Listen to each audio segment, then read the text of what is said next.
It's Paul again, answering some more questions in a video, so that's very exciting.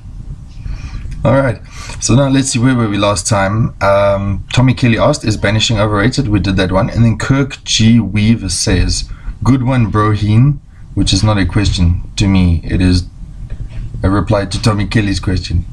I'm at work, so there might be an interruption, people knocking or phoning, or you might hear noises outside, but don't worry about that, it's all good.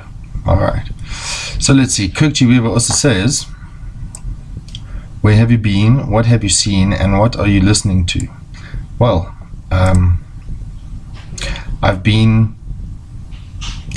been to many countries. I've been to Zimbabwe, Thailand, Hong Kong, which is, there by China.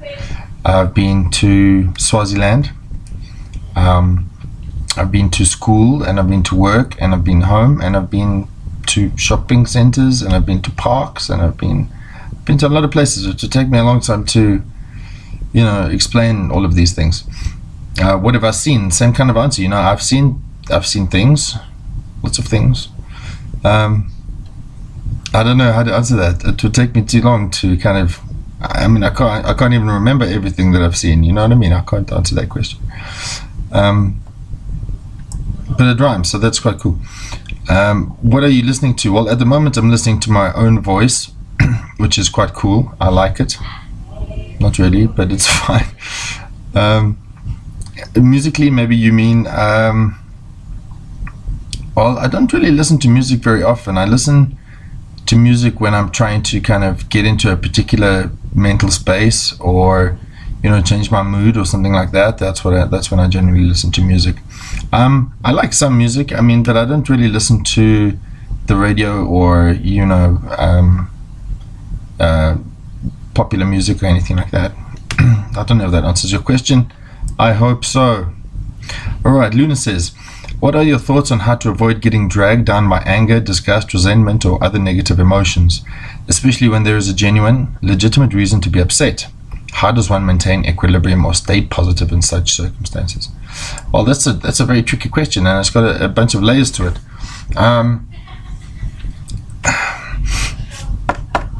How do I do that? Well, I'm not immune to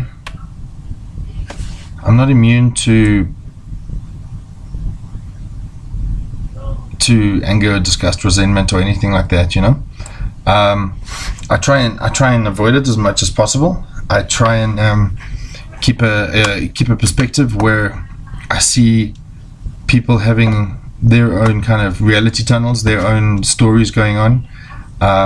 So that allows me to not take things personally, really, because I understand that their interaction with me is kind of created by their own understanding and their own perspectives and stuff like that, and I'm not really, responsible for that. Of course, if I do something wrong, or if they have a valid point or whatever, then it's something I need to look at and work on. But I generally don't take things personally. I understand psychology, so most of the time I can understand why people are doing what they're doing, why they're being negative, why they're being angry, and so on. I don't need to get involved with that. I don't need to be a part of that, so I don't, as much as possible. And you see, I understand that it's good to be happy, that it's better to be happy than it is to be sad. I understand that, you have a better quality of life if you're happy. You have a better time. It's just better. It's a better experience if you're happy and if you're, in a good space. So I think that's an important thing to try and maintain, which I do. See, the thing here is the genuine, legitimate reason to be upset. That's a very subjective thing,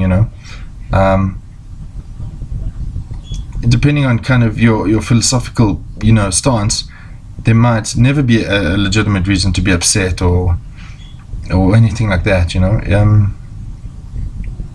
I don't know. It's just kind of understanding that, things are what they are. and being upset doesn't really help things. We've got to just kind of get on with it. We've got to do the best we can with what we have. Everybody's just kind of trying their best. Everybody's messed up. Everybody's insecure. Everybody's kind of, just winging it out here. And, there's no need to take it personally or get upset with each other. Sure, people are jerks sometimes, and people, are bad to each other sometimes, and that's the way it is. That's what it is. But being upset or whatever about it doesn't help. I mean, there's no point in that. There's no I don't know. It just doesn't. It's like making it worse. I think if I don't know if that helps you. But stay positive. Yeah.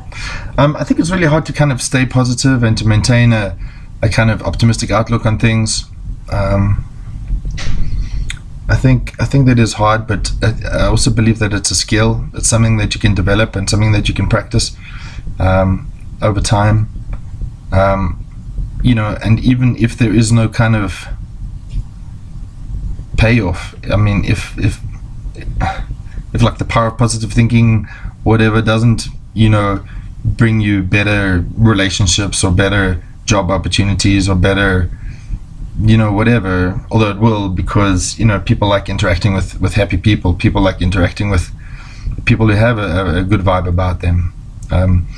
If you think of like a job opportunity, who are you going to hire? Somebody who's like down and depressed, or somebody who's like in a better space, of course, and people socially will interact with that better. But I mean, aside from all of that, just purely your quality of life is better if you're happy.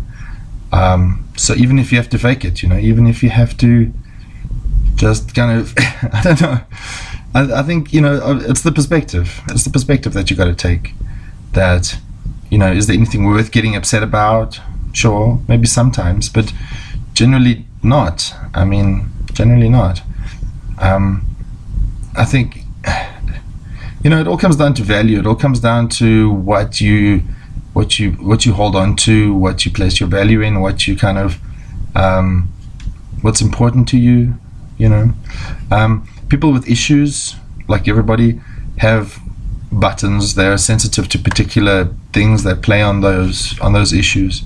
So you'll find that when those buttons are pushed, that you'll react strongly, and that can be seen as a good opportunity to examine the issue and see why you're affected, and then go and kind of try and sort it out as much as possible. I don't know. I have the opinion that most people generally are not bad. I think that people are generally good. I think that people are confused. I think that people learn bad things. I think people are messed up and caught up in their own stories, and people hurt people, that whole story. So I don't know, it's a complicated thing, and I could probably talk about it for a long time, but I hope that gives you some kind of something to work with, or some kind of perspective on that. All right, maybe I'll answer another question quickly. Luna says, what are some good techniques to raise vibration? All right, well, I think it's important to surround yourself with people that are likewise. Being around very negative people all the time is difficult because it's easy to bring you down. Most of our interaction with each other is kind of us passing our stories or trying to convince other people about our stories. This is the way that people work, so if you're around negative people all the time, they'll continually tell you about how bad their life is and how bad things are, and so on, and it'll put you into a bad space. So of course, hang around with people who are more optimistic. That's important. Listen to like uplifting music, read uplifting things, movies, whatever. Do fun things, go outside. It's important to break the routine, because routine is a killer, man. Routine, going to work every day, waking up, going to work, that kind of thing, man, it'll destroy you. So what you got to do is you got to break the routine sometimes. Go outside, do things.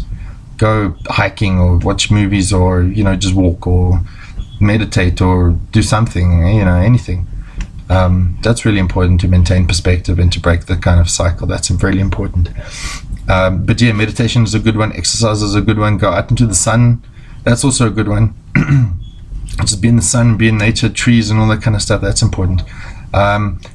something that I recommend to a lot of my clients, obviously, is breath work, meditation, and then kind of the final goal of a lot of what I teach my clients is to try and appreciate, the little things, because that, I believe, is kind of the cornerstone of having a life that is enjoyable, a life that's worth living, is to try and extract value, extract pleasure and joy out of the small things in life, because that's all it is, and that kind of circumvents the whole cycle of getting jaded and in your eye and stuff like that, and also the whole moving goalposts of goals and perfectionism and that whole thing. If I have this house, then I'll be happy. If I have this car, then I'll be happy, and so on and so on. People run on their treadmill for their whole lives, but chasing this happiness, which is this elusive thing, but if you can enjoy the little things, if you can enjoy, a cup of coffee, and you can enjoy a book, and you can enjoy a sunrise, you can enjoy flowers, you can enjoy, things like that, then, I mean, those things are all around us, and you can increase the quality of your life dramatically straight away. And I think that's really important, because it keeps us kind of real, it keeps us centered and focused, and kind of allows us to break out of a lot of the mental nonsense that we create. All right, so that's 11 minutes 13 seconds. I'll see you again soon, CMG. Keep it real.